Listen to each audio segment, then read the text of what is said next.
Hey FitLovers. Hey FitLovers. Welcome back. I am Ramsey. And I am Mina. And today we'll be talking about 4 ways that you know you found the one. And no, we're not talking about Neo from the Matrix. Although if you find him, let us know. We'd be happy to take the red pill with you and see how far the rabbit hole goes. No, we're talking about that special someone in your life. You know, the one. So get ready. This is the FitLove Show.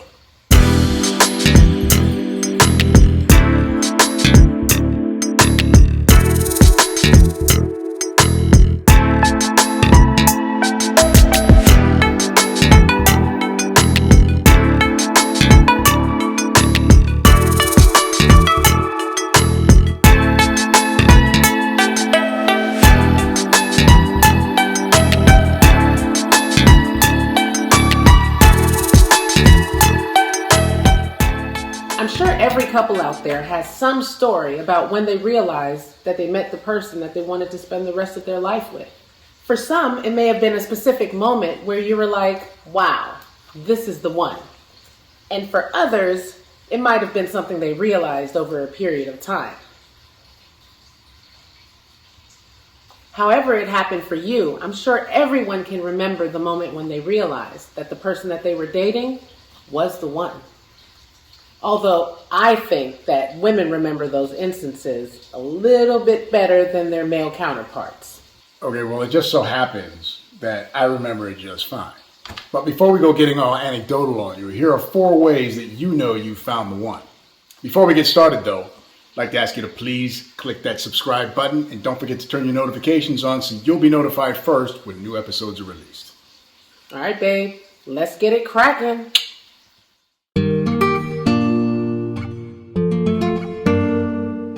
When you're single, it's commonplace not to have to check in with anyone. Unless you have kids, you're probably only beholden to yourself. I mean, why would you have to check in with anyone, right? Some people find it difficult to check in with the other when starting a relationship. But when you find that one, this should come rather easily. The connection you have with one another should be comfortable and natural enough to where you'll want to check in with your significant other to see how they're doing. Doing so lets them know that you're thinking about them and that you care enough to inquire about their day. And if your significant other is doing this in return, it's a pretty good indication that you found that special person.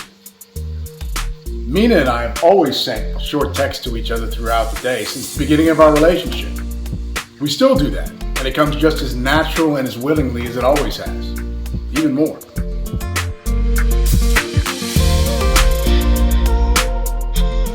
Have you ever been with someone who, when they were happy, they were sweet and enjoyable to be around, but when they were angry, it was like Jekyll and Hyde? Maybe they weren't listening to anything you had to say. Maybe they were yelling and screaming at you and throwing insults your way. Or worse, maybe it got physical. Clearly, that person wasn't the one. Those are examples of poor communication. And poor communication in a relationship means that there won't be a relationship for very long. Going to the gym and applying healthy strain and resistance strengthens your muscles. The same training applies to your relationship. Disagreements between you and your significant other are unavoidable. If the two of you can train yourselves to work out your differences quickly and diplomatically, it will improve communication and strengthen the bond between the two of you.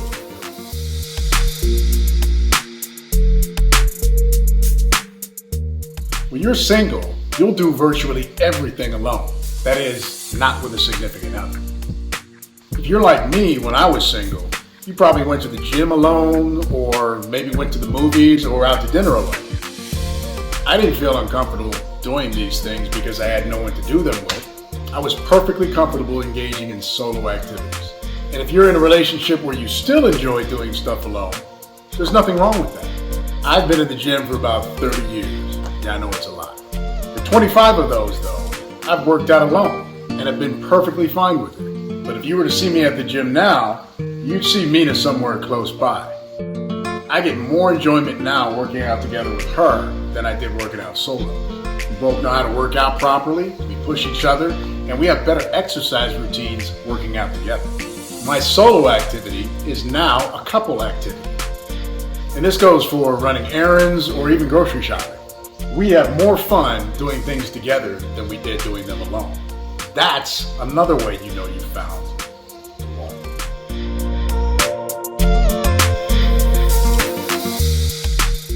Another way that you know you found the one is when your significant other encourages you to be your best.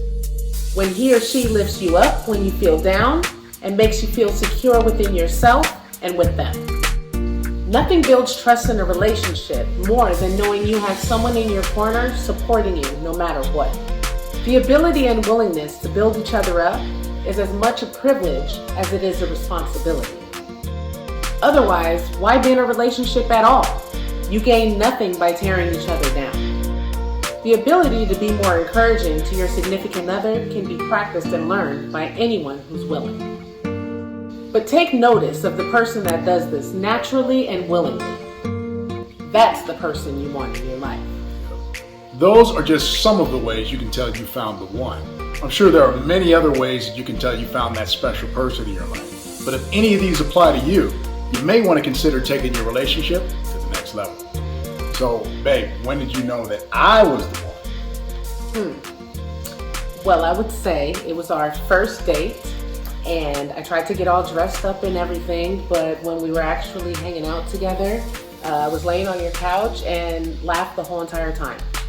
You were so easygoing. You made me laugh. It didn't feel too serious. It just felt good inside. And then from that point on, I knew that I was in love with you and that you were the one. And that was our first date. Yeah. But I mean, my feelings, it progressed a lot because he treated my children like they were his own from day one and didn't judge me and was completely honest to me or with me about everything. So I just knew you were the one for me. It was easy. What about you? When did you know I was the one? On a beach somewhere, looking into my eyes? Well, it wasn't any one particular moment. It just kind of happened over a period of time. You had to learn to love me. Well, what you want me to say? We were on the beach having a picnic, and I looked into your eyes, and I just knew that you were the one. No, I mean, for me, I was coming off of a divorce and another relationship, and I was just kind of setting my ways and doing my thing, and so any person who was coming into my life had to show me that they were with me and down for me, even in the hardest of times. And it was that made me realize that she was the one, because we stayed together, things got hard. Not so much in our relationship, but financially and just struggles life, and everything, just life. But she stayed with me every step of the way in the hardest of times. So if I could boil that down into one word, it was loyalty. For me, that was very, very important. If somebody could show me that they were loyal to me in the hardest of times, that person is the one. And that's what I realized. Aw, I love that. Well, FitLovers, that's our show for today. Please be sure to subscribe to our channel, FitLove 101, and share this video. And be sure to turn your notifications on so you'll be notified first when new episodes are released. Thanks again, FitLovers. Thank you. See you next time. Peace.